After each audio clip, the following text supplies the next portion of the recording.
Hello student, आज का हमारा चैप्टर 3 इतिहास क्लास 6 का आरंभिक नगर के अभ्यास के क्वेश्चन आंसर्स को करेंगे। तो चलिए को कैसे ज्ञात हुआ कि हड़प्पा सभ्यता के दौरान कपड़े का उपयोग होता था।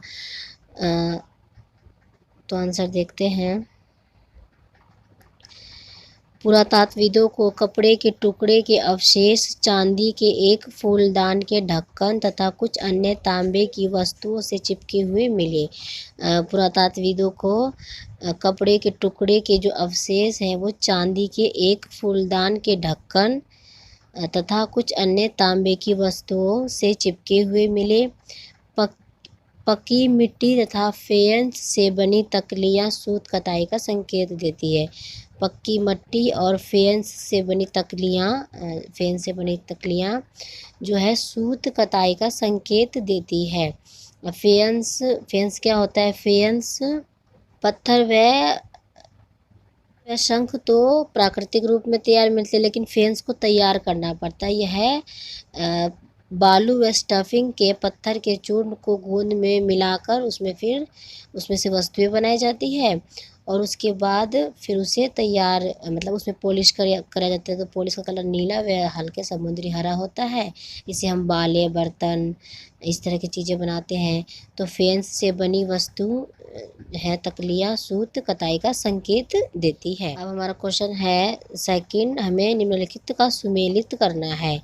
तांबा तांबा का हो जाएगा। तांबा हमें कहाँ मिला? राजस्थान में। तांबा कहाँ मिला? तो राजस्थान में। और सोना मिला हमें कर्नाटक में। टिन हमें मिला अफगानिस्तान में। बहुमूल्य पत्थर हमें गुजरात में। हड़प्पा के लोगों के लिए धातुएं, लेखन, पहिया और हल क्यों महत्वपूर्ण थे? हड़प्पा के जो लोग थे उनके लिए धातुएं, लेखन, पहिया और हल क्यों महत्वपूर्ण थे?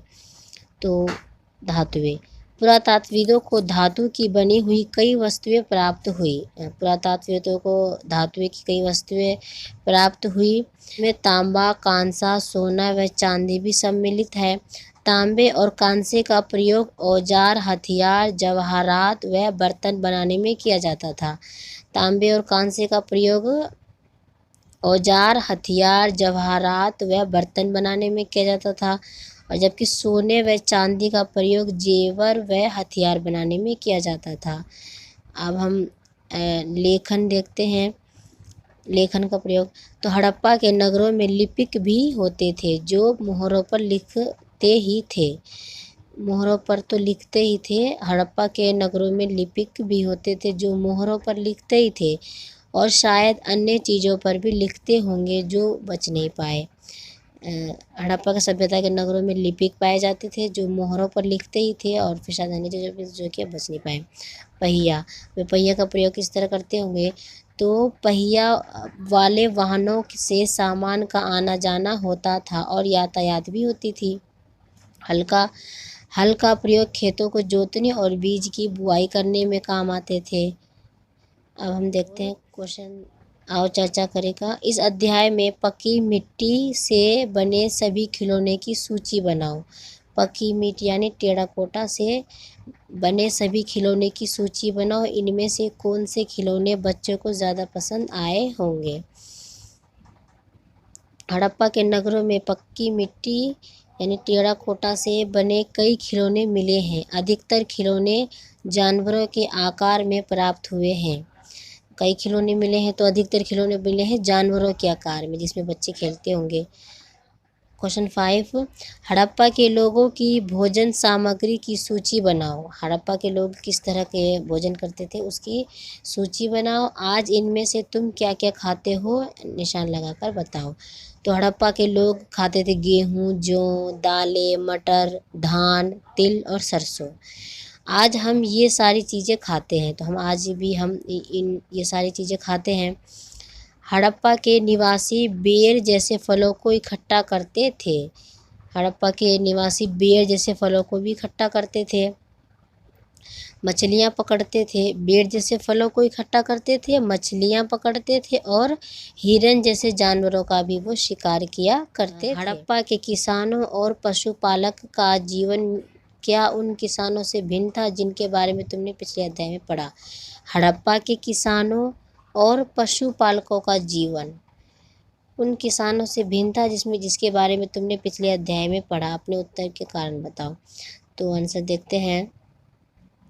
हड़प्पा के किसान अनाज उगाते थे, पशुपालक जानवर पालते थे, किसान और चरवाहे ही शहर में रहने वाले शासक, लेखक और दस्तकारों को खाने का सामान देते थे।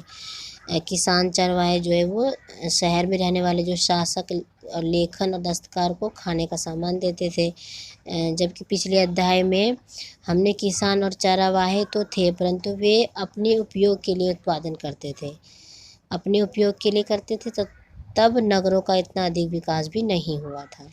अब हम क्वेश्चन देखते हैं। अपने शहर या गांव की 3 महत्वपूर्ण इमारतों का ब्यौरा दो।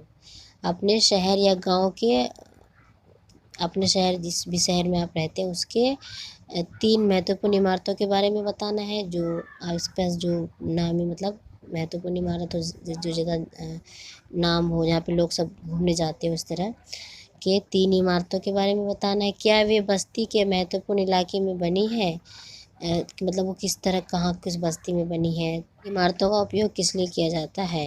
विद्यार्थी अपने शहरों की इमारतों का ब्यौरा दे। अपने शहरों का इमारतों का जो भी आपके वहाँ पे हो उसका ब्यौरा दे। यहाँ पर हम दिल्ली के 3 इमारतों के बारे में बता रहे हैं। पहला है राष्ट्रीय भवन, दिल्ली में राष्ट्रपति भवन है, तो यह देश के राष्ट्रपति का सरकारी निवास स्थान है।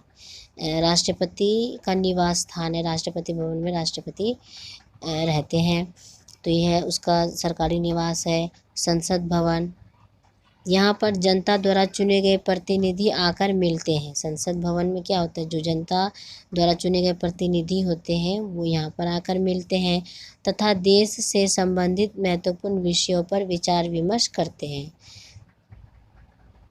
उच्चतम न्यायालय, यह हमारे देश का उच्चतम न्यायालय है जहाँ अदालती कार्यवाही की जाती है। हमारे देश का उच्चतम न्यायालय, अदालती कार्यवाही सब उच्चतम न्यायालय में की जाती है। देखते हैं क्वेश्चन 8। तुम्हारे इलाके में कोई पुरानी इमारत है, यह पता करो कि वह कितनी पुरानी है और इसकी देखभाल कौन करता है। तो आप खुद पता करने की भी कोशिश करना। तो हम यहाँ पे आंसर है आपका कि हमारे यहाँ पे पुराना किला मतलब पुरानी इमारतें किस तरह के, लाल किला, जामा मस्जिद, फिरोजशाहबाद, कोटला, ये सब हमारे दिल्ली में है। लाल किला 17वीं शताब्दी के दौरान बनाया गया था और जो जामा मस्जिद भी है वो 17वीं शताब्दी में ही बनाई गई थी। और इनकी देखभाल कौन करता है, और एक और है कि फिरोज शाह कोटला 15वीं शताब्दी में बनाया गया और इनकी देखभाल कौन करता है, पुरातात्विक विभाग करता है।